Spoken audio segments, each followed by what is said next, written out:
Polisi di Empat Lawang selamatkan anak 4 tahun yang disandra pelaku dengan sajam.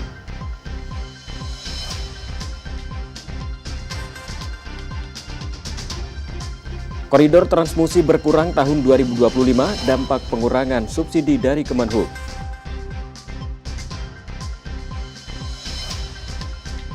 Timnas Indonesia raih kemenangan perdana di Piala AFF 2025.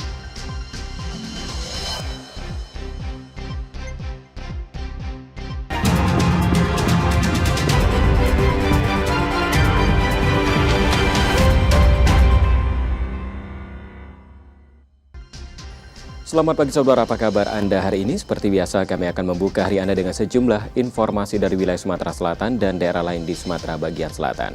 Selain berita utama tadi, masih ada informasi menarik lainnya akan kami sampaikan untuk Anda. Bersama saya Robiansyah, Anda menyaksikan Kompas Sumbasel di Kompas TV, independen, terpercaya.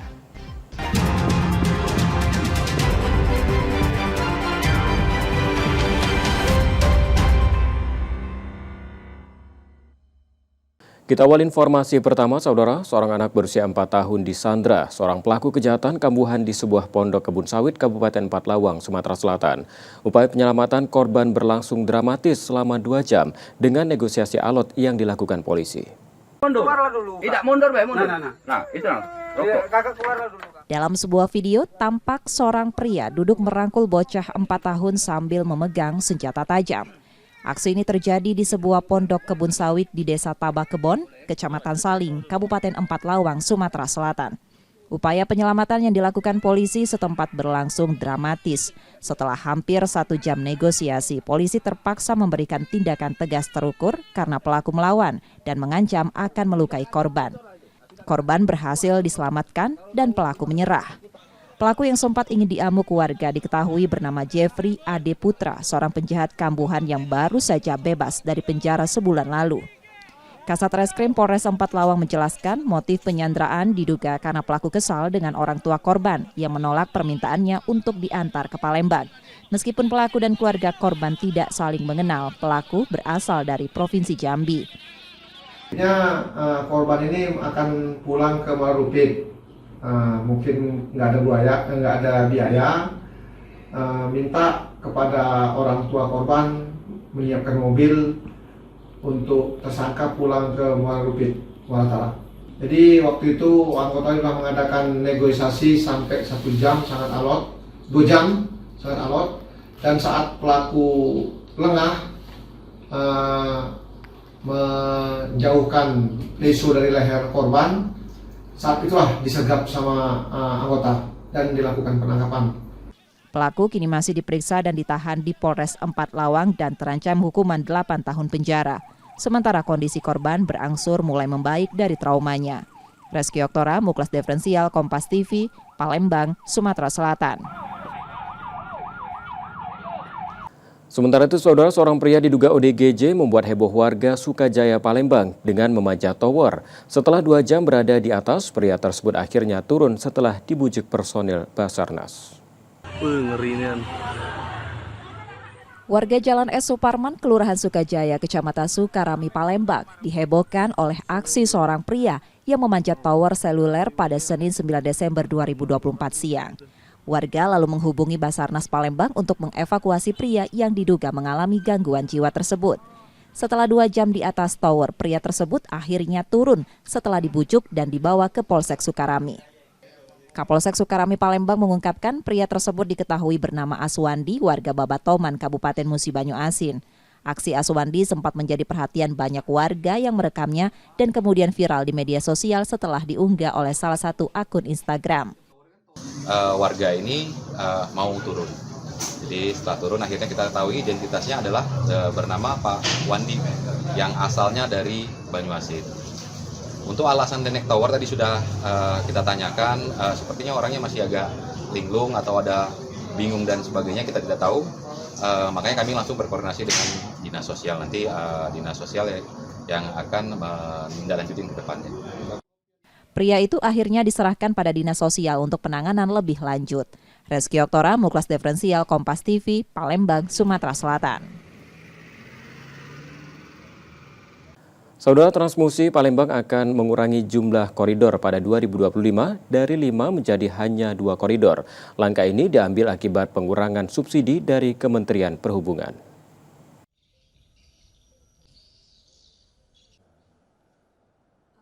Pada 2025, Transmusi Palembang akan memetakan ulang koridor dan rute.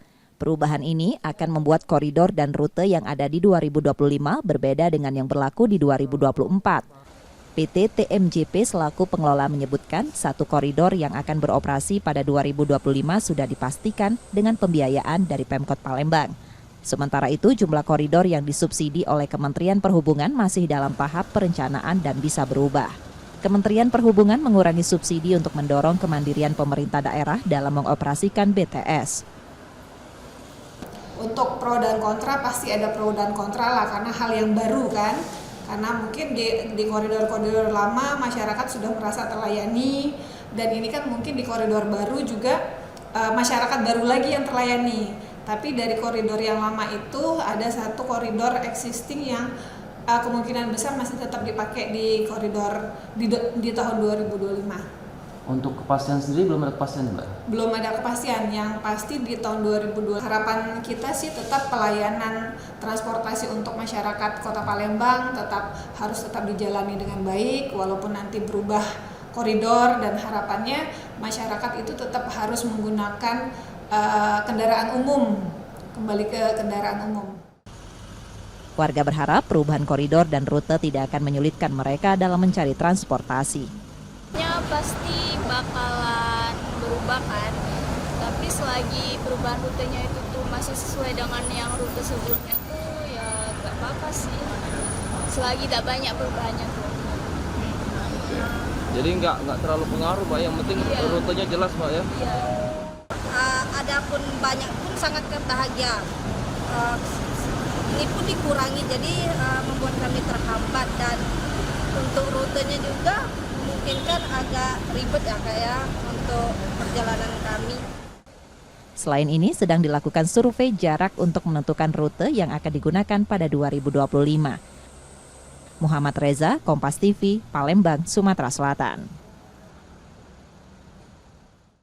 Usai jeda, saudara, kami masih akan kembali dengan sejumlah sorotan menarik lainnya. Tetaplah di Kompas Sumbasel.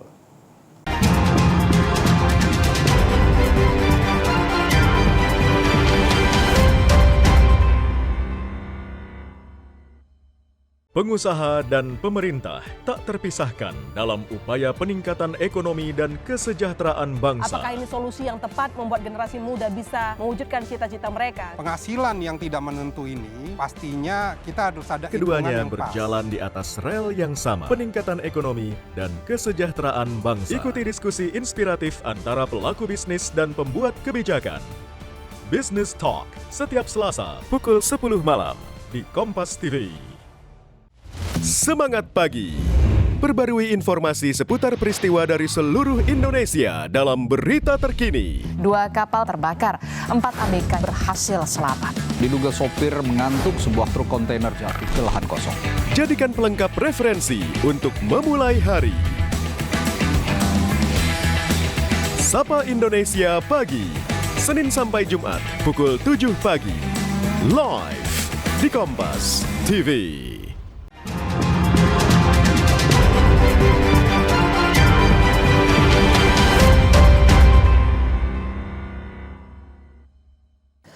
Anda kembali menyaksikan Kompas Sumbasel, saudara, dan saatnya kita akan menyimak sejumlah sorotan dari wilayah lain di Sumatera bagian selatan, dan berikut laporan dari Lampung dan Kepulauan Bangka Belitung. Ya, inilah perjuangan ibu hamil dan bidan desa.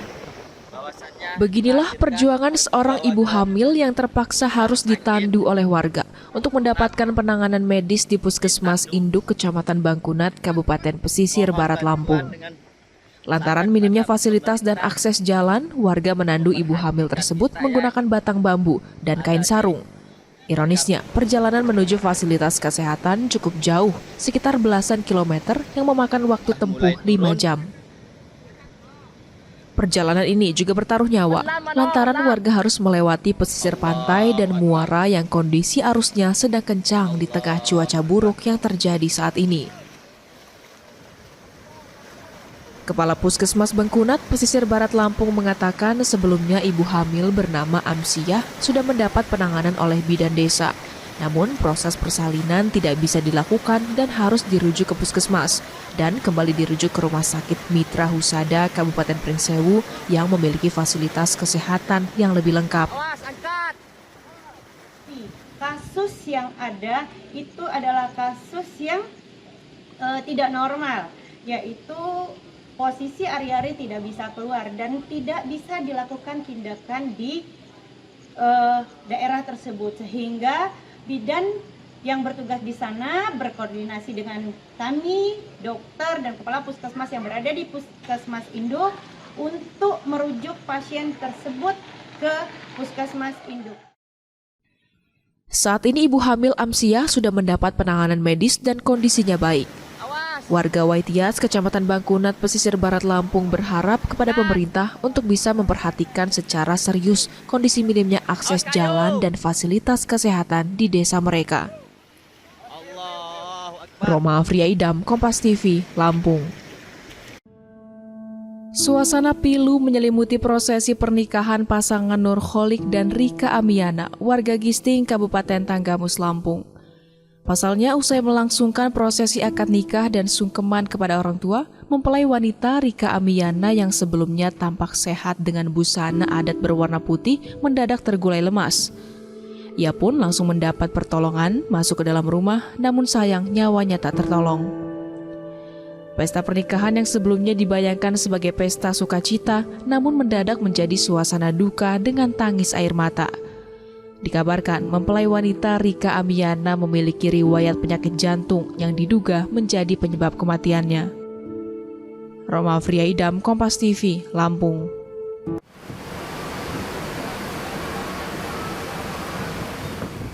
Hingga Kamis sore, kondisi dermaga Pelabuhan Bakahuni Lampung masih dipenuhi oleh kendaraan yang tertahan akibat cuaca ekstrim.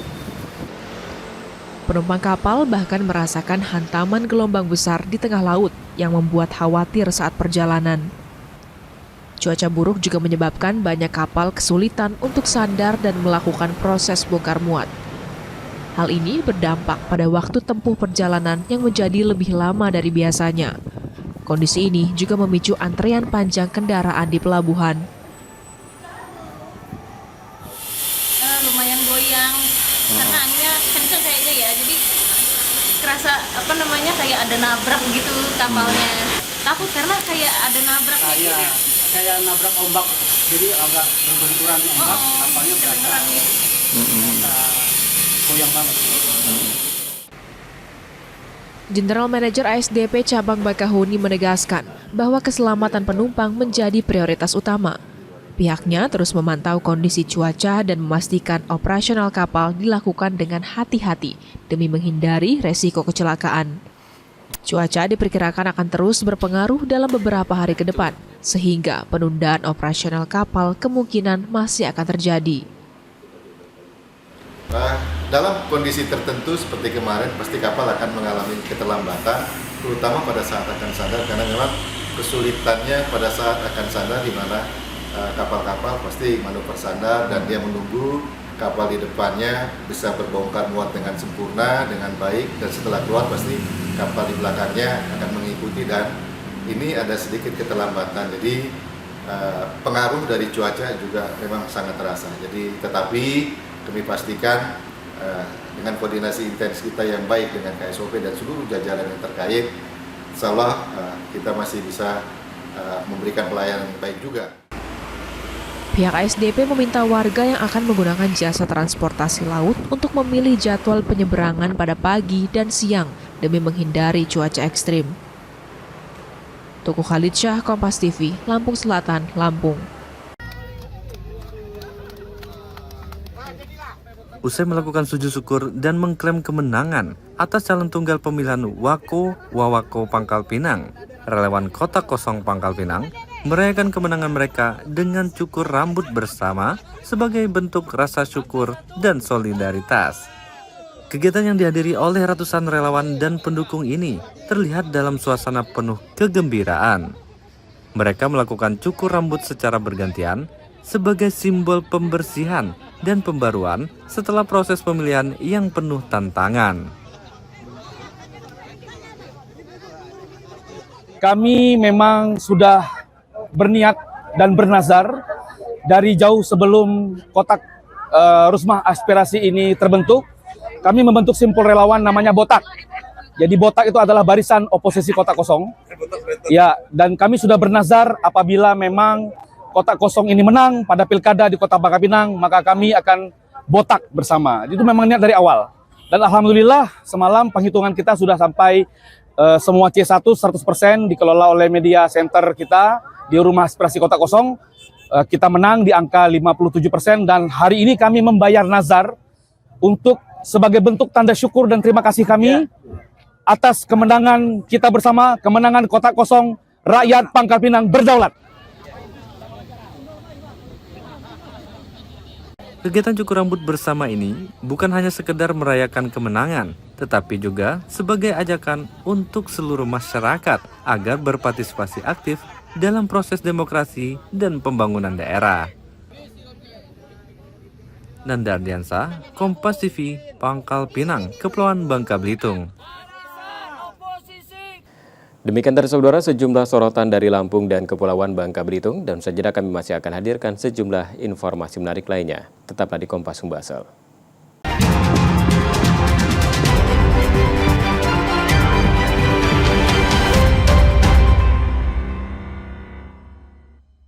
Amerika Serikat mengalahkan Bolivia di laga pertama. Nyalakan semangat dengan berbagai informasi seputar olahraga. Voli putri Jepang gagal cetak sejarah menjadi timnas Borneo Hornbills kunci tiket playoff usai bungkam tim kuda hitam Satria Bengawan Solo. PSSI Nurdin Halid resmi menjadi ketua umum PPPLT dari seluruh penjuru dunia. Kompas Sport pagi setiap hari pukul 4 pagi live di Kompas TV. Hati-hati menyerap dan menyebarkan informasi. Koper untuk pemenangan calon tertentu dalam Pilkada 2024 kebenarannya belum terverifikasi. Yang viral di media sosial belum tentu fakta. Si kesuksesan Menteri Pertahanan menjalankan program food estate di Jawa Tengah adalah tidak benar. Pastikan kebenaran informasi dalam News or Hoax. Setiap Sabtu pukul 12:30 siang di Kompas TV.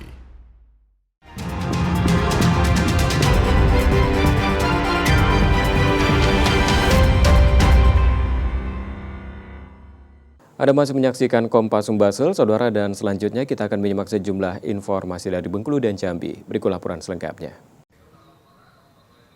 Selasa pagi, penyidik KPK tiba-tiba datang ke kantor Gubernur Bengkulu dan langsung menuju ruang sekretaris daerah di lantai 2. Berselang 30 menit, penyidik KPK bergeser ke lantai 3 dan kembali menggeledah ruang kerja Gubernur Bengkulu.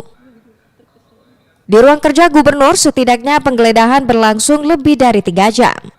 Dari penggeledahan di 2 ruang kerja tersebut, penyidik KPK terlihat membawa 2 buah koper, 2 buah tas, dan 1 buah kardus.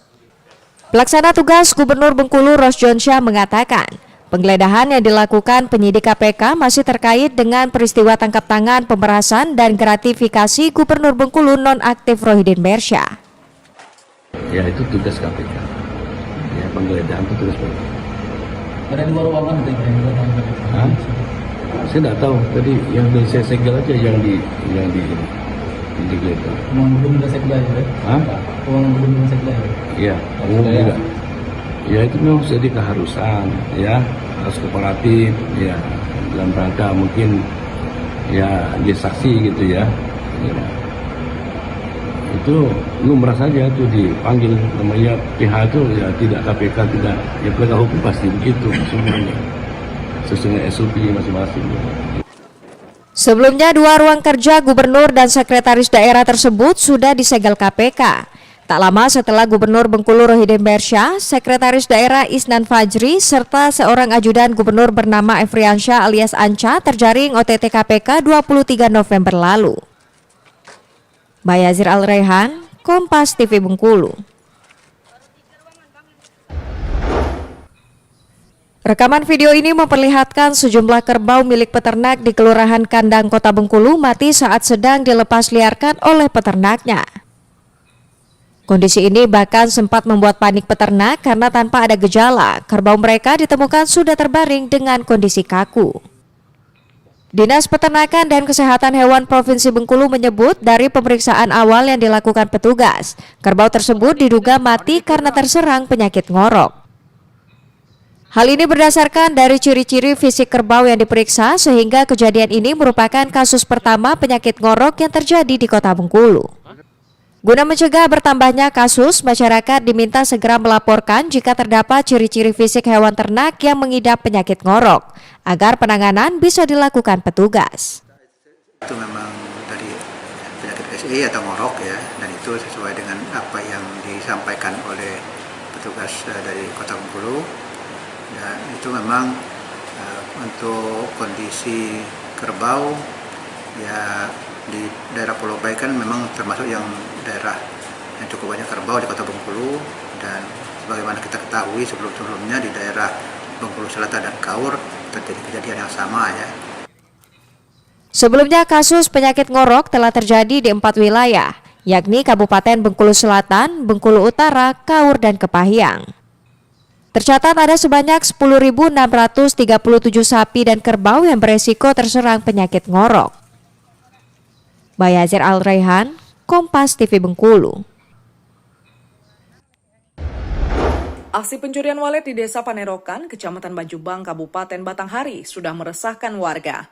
Dalam kamera pemantau milik korban terlihat beberapa orang pelaku datang masuk ke dalam bangunan walet. Pelaku terlihat membawa beberapa bungkusan walet menggunakan plastik menuju mobil yang sudah ditunggu oleh pelaku lainnya. Pencurian walet ini sudah berlangsung selama 4 kali dalam kurun waktu 1 tahun lebih, sejak tahun 2022 sampai sekarang. Aksi pencurian walet ini sudah dilaporkan korban ke pihak kepolisian, namun sampai saat ini belum ada pelaku yang ditangkap. Pencurian kedua juga dilaporkan ke Polsek Bajubang secara lisan, namun belum ada tindakan juga, bahkan pelaku terus melakukan pencurian walet. Pencurian ketiga kalinya korban tidak melapor karena laporan pertamanya belum ditindaklanjuti. Warga merasa resah terhadap aksi pencurian walet ini. Warga juga khawatir dan cemas dengan keselamatan jiwanya akibat ulah pelaku pencurian walet. Dampak pencurian walet ini warga mengalami kerugian mencapai 400 juta rupiah. Warga berharap pelaku segera ditangkap. Sampai hari ini tidak ada perkembangan.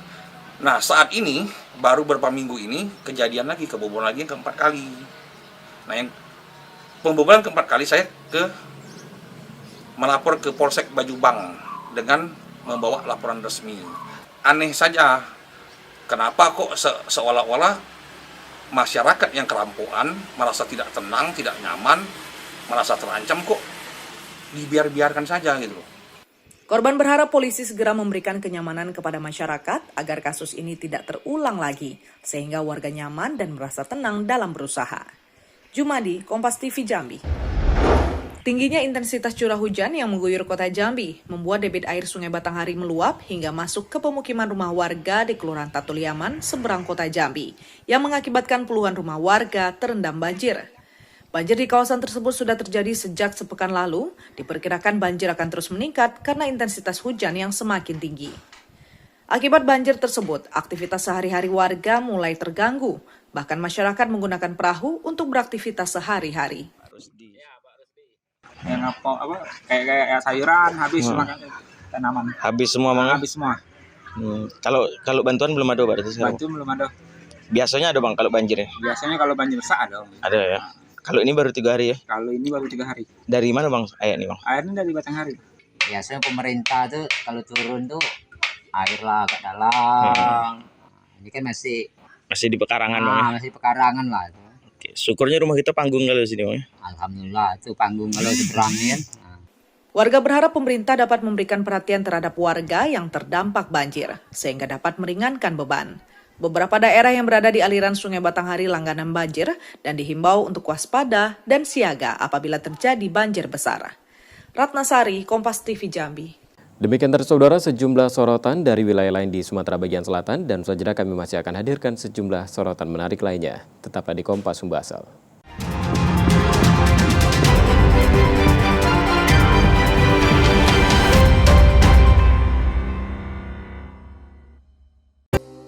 Nikmati berita dan informasi baru dengan cara seru. Tiba-tiba mengadang bus Transjakarta dengan membawa senjata tajam. Mulai dari yang trending di media online dan viral di media sosial, Pelaku yang tak lain merupakan bawahan Agus ditangkap. hingga yang unik dan menjadi perhatian publik. Semuanya terangkum dalam Pop News. Setiap Sabtu dan Minggu pukul 9:30 pagi di Kompas TV.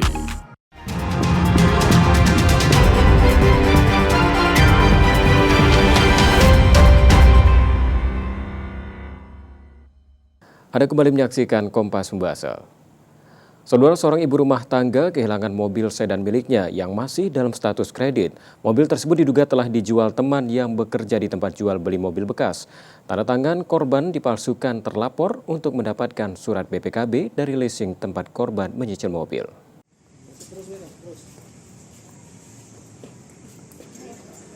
Seorang ibu rumah tangga Noni Kusmianah, 35 tahun, warga Gunung Karto, Kecamatan Kikim Timur, Kabupaten Lahat, Sumatera Selatan, menjadi korban dugaan pemalsuan tanda tangan dan penggelapan mobil. Peristiwa tersebut terjadi pada April 2024 lalu dan sempat mencoba diselesaikan secara mediasi sebelum akhirnya dilaporkan ke Polda Sumatera Selatan. Korban menitipkan mobil sedan miliknya ke showroom mobil bekas milik terlapor VA untuk dijual, yang berada di kawasan Celentang, Palembang. Namun mobil tersebut ternyata dijual tanpa sepengetahuan korban. Terlapor juga memalsukan tanda tangan korban untuk menebus BPKB yang masih berada di leasing. Ibu Noni ini kan menitipkan kendaraan sedan Accord kepada Pak Vici tadi sehingga beberapa bulan untuk dijual kan. Namun setelah beberapa bulan mobil ini dilunasi di leasing Buana tanpa ada koordinasi dengan Ibu Noni selaku klien kita. Nah, seiring berjalan kendaraan ini BPKB-nya diambil dengan surat kuasa dipalsukan, ya kan? Dan surat permohonan dipalsukan yang diduga oleh Vici tadi.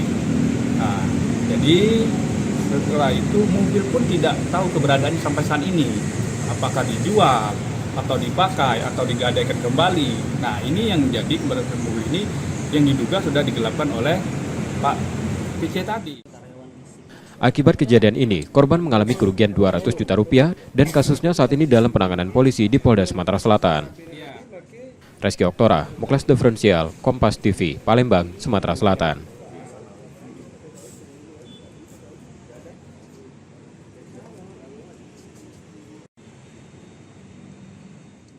Sementara itu, saudara, seorang perempuan di Palembang, Sumatera Selatan menjadi korban penipuan jasa titip atau jastip melalui media sosial dengan kerugian mencapai 50 juta rupiah.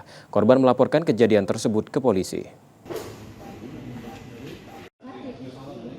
Seorang perempuan 22 tahun di Palembang tertipu hingga puluhan juta rupiah jasa titip atau jastip coklat Dubai yang dia temui di Instagram.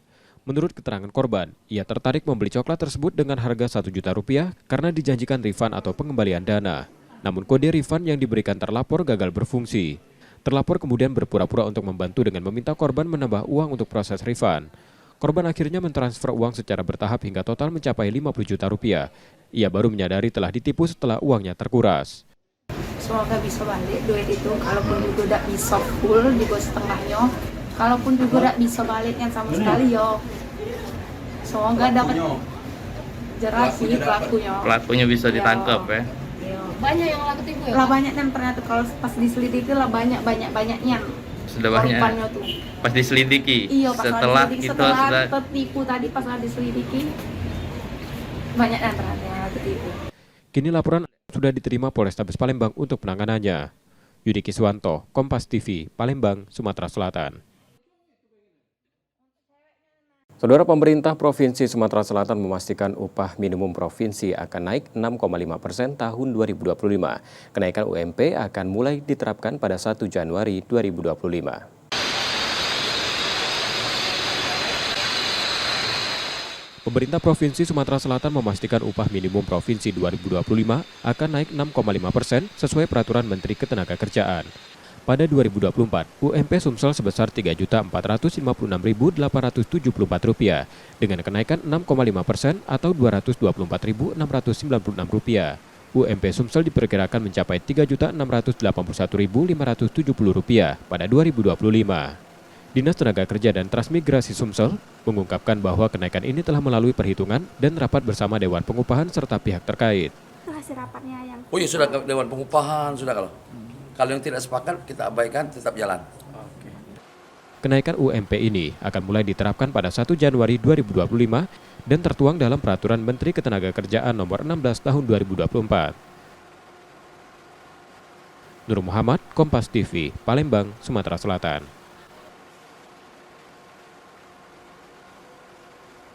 Usai jeda, saudara, kami masih akan hadirkan sejumlah informasi menarik lainnya. Tetaplah bersama kami di Kompas Sumbaksel.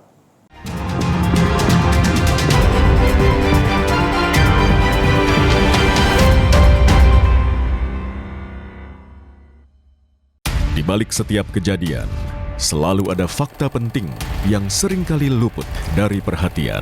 Mereka justru adalah korban. Lucuti peristiwa lebih terperinci untuk mengungkap kebenaran yang tersembunyi. Saya akan menuju ke tempat lokasi di mana memang terjadi kasus perundungan tersebut. Ikuti saya. Iya, maaf. Sasaran, setiap Rabu pukul 10:30 malam di Kompas TV. Saya, Budiman Tanurjo, menyambut Anda dalam sebuah forum berkualitas, mencermati Indonesia dengan bijak dari kacamata kebangsaan. Kita dapat menemukan banyak pemikiran konstruktif, kritis, dan taktis yang mampu menyelesaikan problem negeri ini.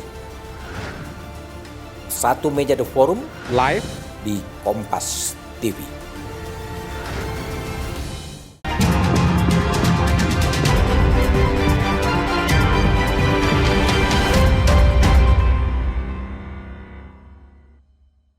Kembali Anda menyaksikan Kompas Sumbaksel. Saudara, seorang anak berusia 4 tahun disandra seorang pelaku kejahatan kambuhan di sebuah pondok kebun sawit Kabupaten Empat Lawang, Sumatera Selatan. Upaya penyelamatan korban berlangsung dramatis selama 2 jam dengan negosiasi alot yang dilakukan polisi. Mundur. Tidak mundur, mundur. Nah, itu. Kakak keluar dulu. Dalam sebuah video, tampak seorang pria duduk merangkul bocah 4 tahun sambil memegang senjata tajam. Aksi ini terjadi di sebuah pondok kebun sawit di Desa Tabakebon, Kecamatan Saling, Kabupaten Empat Lawang, Sumatera Selatan. Upaya penyelamatan yang dilakukan polisi setempat berlangsung dramatis. Setelah hampir 1 jam negosiasi, polisi terpaksa memberikan tindakan tegas terukur karena pelaku melawan dan mengancam akan melukai korban. Korban berhasil diselamatkan dan pelaku menyerah. Pelaku yang sempat ingin diamuk warga diketahui bernama Jeffrey Ade Putra, seorang penjahat kambuhan yang baru saja bebas dari penjara sebulan lalu. Kasat Reskrim Polres Empat Lawang menjelaskan motif penyanderaan diduga karena pelaku kesal dengan orang tua korban yang menolak permintaannya untuk diantar ke Palembang. Meskipun pelaku dan keluarga korban tidak saling mengenal, pelaku berasal dari Provinsi Jambi. Korban ini akan pulang ke Marupit. Mungkin nggak ada biaya, minta kepada orang tua korban menyiapkan mobil untuk tersangka pulang ke Marupit, Muara. Jadi waktu itu anggota sudah mengadakan negosiasi sampai 1 jam sangat alot, 2 jam sangat alot, dan saat pelaku lengah menjauhkan pisau dari leher korban. Saat itulah disergap sama anggota dan dilakukan penangkapan. Pelaku kini masih diperiksa dan ditahan di Polres Empat Lawang dan terancam hukuman 8 tahun penjara. Sementara kondisi korban berangsur mulai membaik dari traumanya. Reski Oktora, Muklas Diferensial, Kompas TV, Palembang, Sumatera Selatan. Sementara itu, saudara, seorang pria diduga ODGJ membuat heboh warga Sukajaya, Palembang dengan memanjat tower. Setelah 2 jam berada di atas, pria tersebut akhirnya turun setelah dibujuk personil Basarnas. Warga Jalan S. Suparman, Kelurahan Sukajaya, Kecamatan Sukarami, Palembang, dihebohkan oleh aksi seorang pria yang memanjat tower seluler pada Senin 9 Desember 2024 siang. Warga lalu menghubungi Basarnas Palembang untuk mengevakuasi pria yang diduga mengalami gangguan jiwa tersebut. Setelah 2 jam di atas tower, pria tersebut akhirnya turun setelah dibujuk dan dibawa ke Polsek Sukarami. Kapolsek Sukarami Palembang mengungkapkan pria tersebut diketahui bernama Aswandi, warga Babatoman, Kabupaten Musi Banyu Asin. Aksi Aswandi sempat menjadi perhatian banyak warga yang merekamnya dan kemudian viral di media sosial setelah diunggah oleh salah satu akun Instagram. Warga ini mau turun. Jadi setelah turun akhirnya kita ketahui identitasnya adalah bernama Pak Wandi yang asalnya dari Banyuasin. Untuk alasan naik tower tadi sudah kita tanyakan, sepertinya orangnya masih agak linglung atau ada bingung dan sebagainya, kita tidak tahu. Makanya kami langsung berkoordinasi dengan dinas sosial, nanti dinas sosial yang akan menindaklanjuti ke depannya. Pria itu akhirnya diserahkan pada dinas sosial untuk penanganan lebih lanjut. Reski Oktora, Muklas Diferensial, Kompas TV, Palembang, Sumatera Selatan. Saudara, Transmusi Palembang akan mengurangi jumlah koridor pada 2025 dari 5 menjadi hanya 2 koridor. Langkah ini diambil akibat pengurangan subsidi dari Kementerian Perhubungan.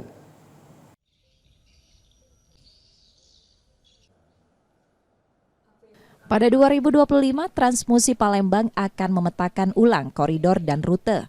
Perubahan ini akan membuat koridor dan rute yang ada di 2025 berbeda dengan yang berlaku di 2024. PT TMJP selaku pengelola menyebutkan satu koridor yang akan beroperasi pada 2025 sudah dipastikan dengan pembiayaan dari Pemkot Palembang. Sementara itu, jumlah koridor yang disubsidi oleh Kementerian Perhubungan masih dalam tahap perencanaan dan bisa berubah. Kementerian Perhubungan mengurangi subsidi untuk mendorong kemandirian pemerintah daerah dalam mengoperasikan BTS. Untuk pro dan kontra pasti ada pro dan kontra lah, karena hal yang baru kan. Karena mungkin di koridor-koridor lama masyarakat sudah merasa terlayani, dan ini kan mungkin di koridor baru juga masyarakat baru lagi yang terlayani. Tapi dari koridor yang lama itu ada satu koridor existing yang kemungkinan besar masih tetap dipakai di koridor di tahun 2025. Untuk kepastian sendiri belum ada kepastian, Mbak? Belum ada kepastian, yang pasti di tahun 2020. Harapan kita sih tetap pelayanan transportasi untuk masyarakat Kota Palembang harus tetap dijalani dengan baik, walaupun nanti berubah koridor, dan harapannya masyarakat itu tetap harus menggunakan kendaraan umum, kembali ke kendaraan umum. Warga berharap perubahan koridor dan rute tidak akan menyulitkan mereka dalam mencari transportasi. Pasti bakalan berubah kan, tapi selagi perubahan rutenya itu tuh masih sesuai dengan yang rute sebelumnya tuh ya gak apa-apa sih, selagi tak banyak perubahannya tuh. Jadi nggak terlalu pengaruh, Pak, yang penting rutenya jelas, Pak, ya? Iya. Adapun banyak pun sangat bahagia. Ini pun dikurangi, jadi membuat kami terhambat, dan untuk rutenya juga memungkinkan agak ribet ya kayak untuk perjalanan kami. Selain ini, sedang dilakukan survei jarak untuk menentukan rute yang akan digunakan pada 2025. Muhammad Reza, Kompas TV, Palembang, Sumatera Selatan. Usai jeda, saudara, kami masih akan kembali dengan sejumlah sorotan menarik lainnya. Tetaplah di Kompas Sumbasel.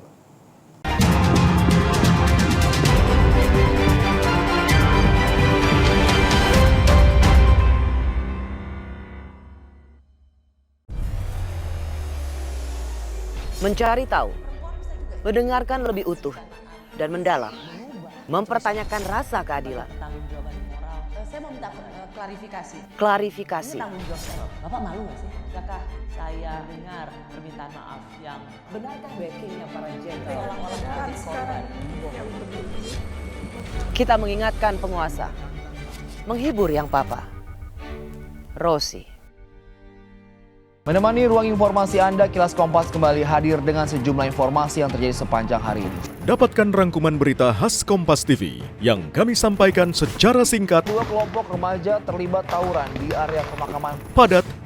Kebakaran menghanguskan 4 kios. Jelas. Diduga korsleting, sebuah mobil terbakar. Dan akurat. Ikuti Kilas Kompas setiap hari pukul 11:30 malam live di Kompas TV.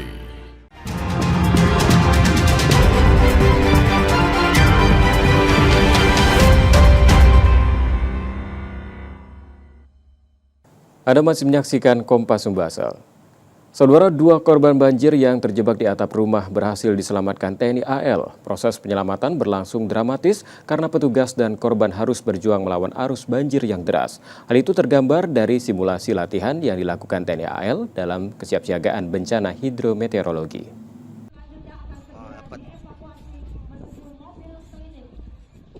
Petugas gabungan dari TNI Angkatan Laut, Lanut Sri Mulyono, Basarnas, Polairut, dan BPBD menyelamatkan korban banjir yang terjebak di atap rumah. Proses penyelamatan berlangsung dramatis karena petugas harus berjuang melawan arus banjir. Penyelamatan dilakukan dengan melemparkan pelampung ke dekat korban. Korban kemudian melompat ke pelampung dan ditarik menggunakan perahu karet. Selain menyelamatkan korban yang terjebak, petugas juga mengevakuasi korban lain yang terseret arus. Setelah berhasil diselamatkan, korban dibawa ke darat untuk mendapatkan perawatan medis. Kita uji komunikasi, pola tindak, pola pikir kita, kerjasama di lapangan, kemudian bagaimana cara mengatasinya, kemudian tanggap darurat untuk mengantisipasi korban, baik korban jiwa, kemudian mengatasi pasca bencana, bakti sosial, bakti kesehatan, maupun dampak dari psikologis masyarakat. Kegiatan ini merupakan bagian dari simulasi tanggap darurat bencana hidrometeorologi di Sumatera Selatan. Yudi Kiswanto, Kompas TV, Palembang, Sumatera Selatan. Saudara, untuk libur sekolah Natal dan Tahun Baru, LRT Sumsel akan menambah jumlah perjalanan dari 94 menjadi 102 perjalanan. Penambahan ini berlaku mulai 23 Desember 2024 hingga 7 Januari 2025.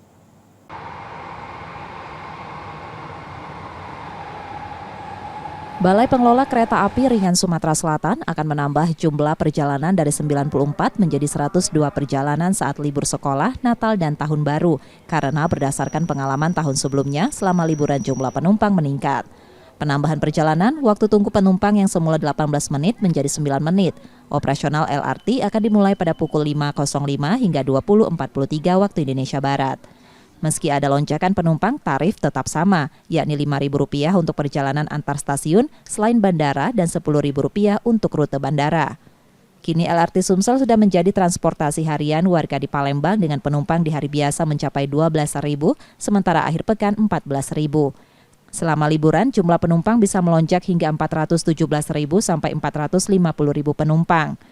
LRT Sumsel mengalami peningkatan penumpang signifikan sejak beroperasi 2018 lalu, yang awalnya 900.000 penumpang, pada 2023 penumpang mencapai 4 juta, dan pada 2024 diproyeksikan mencapai 4,3 juta penumpang.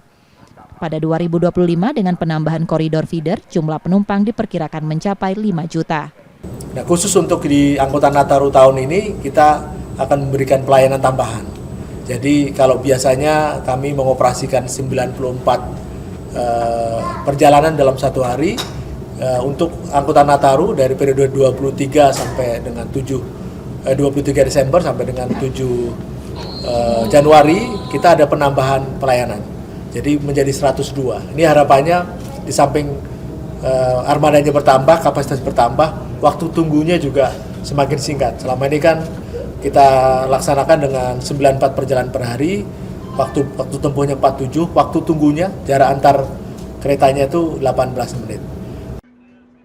Saat ini LRT Sumsel memiliki 7 koridor feeder yang menghubungkan berbagai wilayah, dengan 2 koridor dikelola Pemkot Palembang dan 5 koridor lainnya oleh Balai Pengelola Kereta Api Ringan Sumsel. Tim Liputan Kompas TV, Palembang, Sumatera Selatan.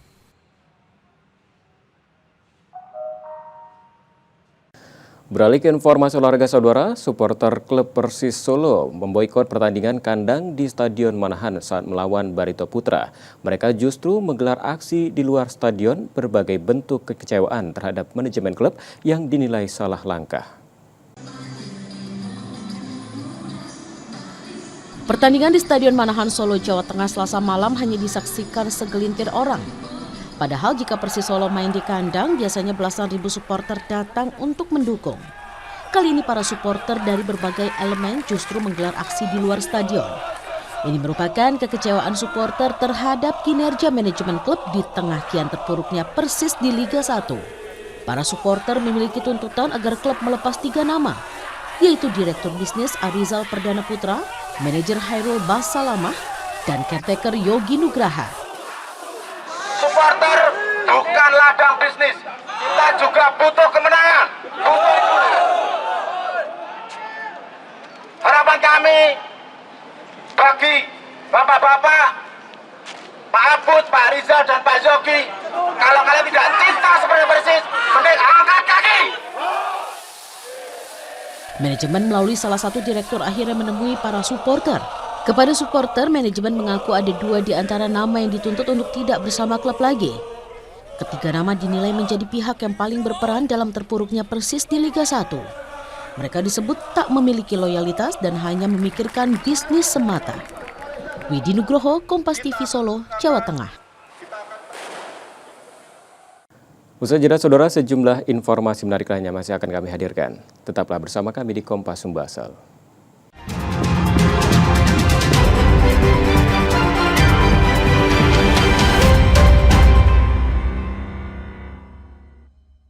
Saya sebagai relawan tidak boleh mengeluh capek. Saya ambil berhanya aja. Masih saya dikasih umur panjang, saya masih tetap jadi tagana. Gali esensi fenomena. Marwah paling mendasar itu integritas sebetulnya. Karena kalau aturan semua sudah diatur. Ya, ini akan jadi bom waktu kalau isu stunting tidak diatasi dan tidak dicegah. Temukan jawaban atas teka-teki peristiwa. Berkas Kompas. Setiap Selasa pukul 11 malam di Kompas TV. Jadilah bagian dari arus utama. Serap segala informasi yang paling mengundang atensi. Hanya yang utama, yang layak Anda percaya. Berita Utama akan menyajikan sejumlah informasi menarik. Ikuti Berita Utama pada jam-jam berikut. Live di Kompas TV.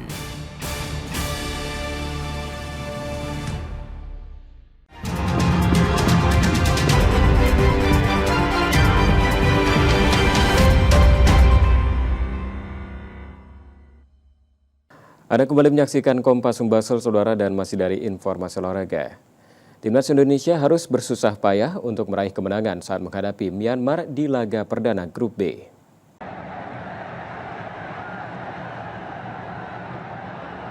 Bermain di Tuwuna Stadium Senin malam, Indonesia yang berjersey merah tampil menyerang. Sejumlah peluang emas Garuda tercipta, sayang skor 0-0 tidak berubah hingga kedua tim masuk kamar ganti. Gol yang dinanti Indonesia tercipta menit ke-76, berawal dari lemparan jarak jauh Pratama Arhan menghadirkan kemelut yang mampu dimanfaatkan Asnawi Mangku Alam. Indonesia memimpin 1-0. Upaya Myanmar mengejar ketertinggalan gagal dan kedudukan 1-0 untuk Indonesia bertahan hingga laga usai. Selanjutnya, Indonesia akan menjamu Laos Kamis 12 Desember mendatang di Stadion Manahan Solo.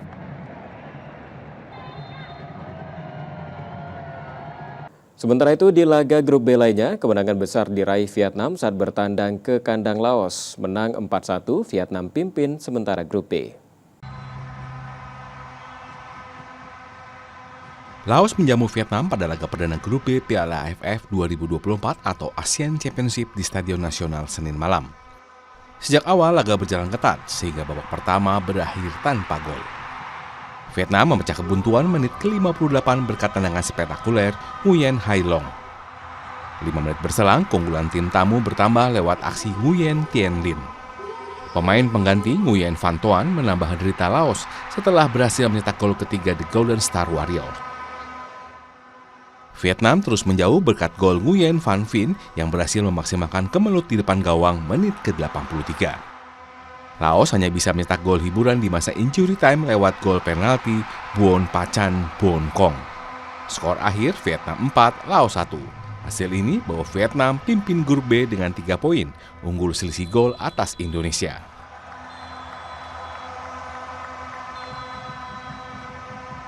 Saudara, Persib Bandung berhasil mengamankan poin saat melawat ke markas PS Sleman di pekan ke-13. Sempat tertinggal lebih dahulu, Maung Bandung berhasil memaksa laga berakhir 2-1. Vin Gomez dan Betinho. Laga PS Sleman menjamu Persib Bandung pada pekan ke-13 Liga 1 Indonesia dihelat di Stadion Manahan Solo Senin malam. Persib yang mengambil inisiatif serangan sejak awal justru harus tertinggal lebih dahulu menit ke-18. Nicolau Domitro berhasil menjebol gawang Kevin Mendoza setelah memaksimalkan umpan matang Danilo Alves. Tetapi keunggulan PS Sleman hanya bertahan 1 menit. Maung Bandung berhasil mencetak gol penyeimbang lewat aksi David da Silva menit ke-19. Skor 1-1 tidak berubah hingga babak pertama usai. Di babak kedua tim masih menampilkan permainan terbuka, sehingga jual beli serangan kembali terjadi. Kemenangan 2-1 Persib akhirnya tercipta 10 menit jelang laga usai lewat tendangan keras Tirone Del Pino. Kemenangan ini bawa pasukan Bojan Hodak naik ke posisi kedua klasmen dengan 26 poin. Mereka sekaligus menggeser Persija yang menorehkan 24 poin. Sementara PS Sleman tertahan di urutan ke-15 dengan koleksi 8 poin. Saudara, selanjutnya kami masih akan kembali dengan sejumlah informasi menarik lainnya. Tetaplah di Kompas Sumbasel.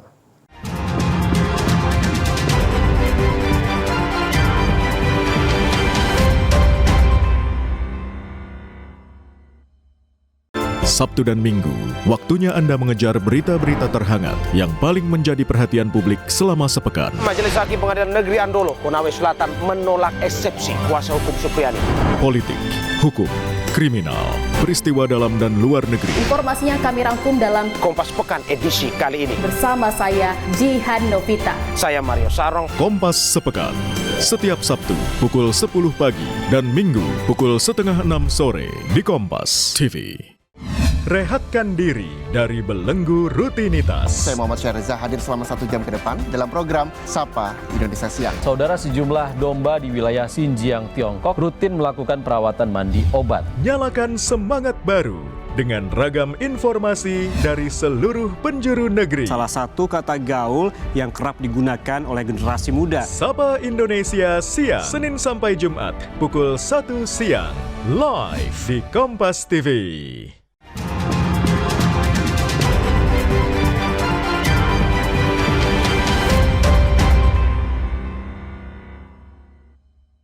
Terima kasih Anda kembali menyaksikan Kompas Sumbasel, Saudara, dan jika Anda tidak sempat menyaksikan sorotan utama kami, berikut kilasan laporan utama Kompas Sumbasel hari ini.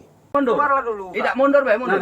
Nah, itu rokok. Kakak keluarlah dulu. Dalam sebuah video, tampak seorang pria duduk merangkul bocah 4 tahun sambil memegang senjata tajam. Aksi ini terjadi di sebuah pondok kebun sawit di Desa Tabakebon, Kecamatan Saling, Kabupaten Empat Lawang, Sumatera Selatan. Upaya penyelamatan yang dilakukan polisi setempat berlangsung dramatis. Setelah hampir 1 jam negosiasi, polisi terpaksa memberikan tindakan tegas terukur karena pelaku melawan dan mengancam akan melukai korban. Korban berhasil diselamatkan dan pelaku menyerah. Pelaku yang sempat ingin diamuk warga diketahui bernama Jeffrey Ade Putra, seorang penjahat kambuhan yang baru saja bebas dari penjara sebulan lalu.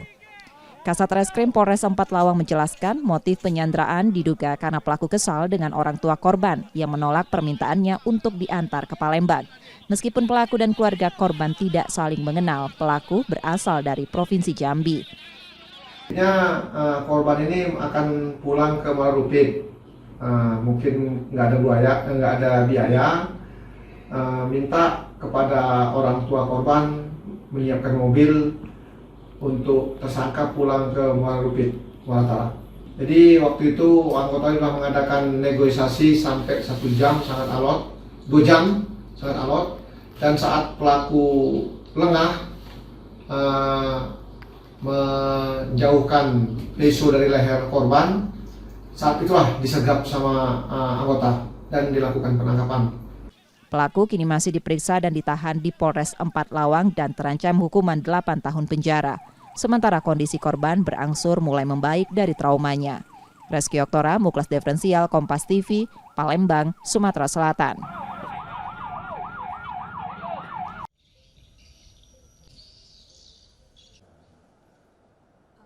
Pada 2025, Transmusi Palembang akan memetakan ulang koridor dan rute. Perubahan ini akan membuat koridor dan rute yang ada di 2025 berbeda dengan yang berlaku di 2024. PT TMJP selaku pengelola menyebutkan satu koridor yang akan beroperasi pada 2025 sudah dipastikan dengan pembiayaan dari Pemkot Palembang. Sementara itu, jumlah koridor yang disubsidi oleh Kementerian Perhubungan masih dalam tahap perencanaan dan bisa berubah. Kementerian Perhubungan mengurangi subsidi untuk mendorong kemandirian pemerintah daerah dalam mengoperasikan BTS.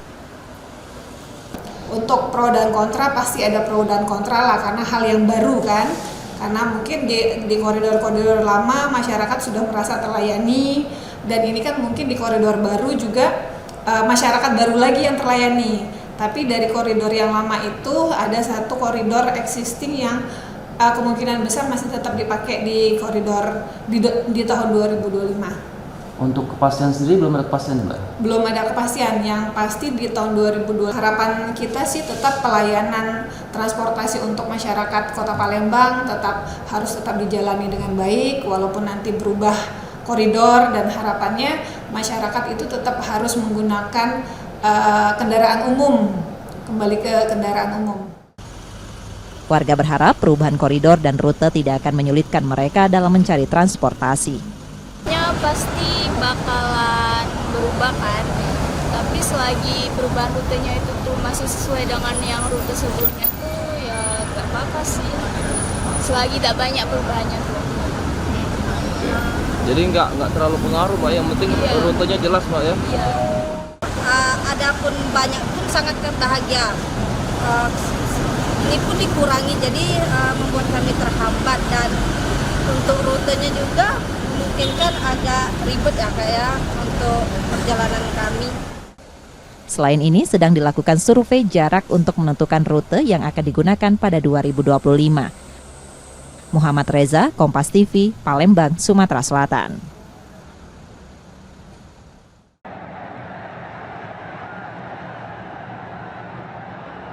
Bermain di Tuwuna Stadium Senin malam, Indonesia yang berjersey merah tampil menyerang. Sejumlah peluang emas Garuda tercipta, sayang skor 0-0 tidak berubah hingga kedua tim masuk kamar ganti. Gol yang dinanti Indonesia tercipta menit ke-76, berawal dari lemparan jarak jauh Pratama Arhan menghadirkan kemelut yang mampu dimanfaatkan Asnawi Mangku Alam. Indonesia memimpin 1-0. Upaya Myanmar mengejar ketertinggalan gagal dan kedudukan 1-0 untuk Indonesia bertahan hingga laga usai. Selanjutnya, Indonesia akan menjamu Laos Kamis 12 Desember mendatang di Stadion Manahan Solo.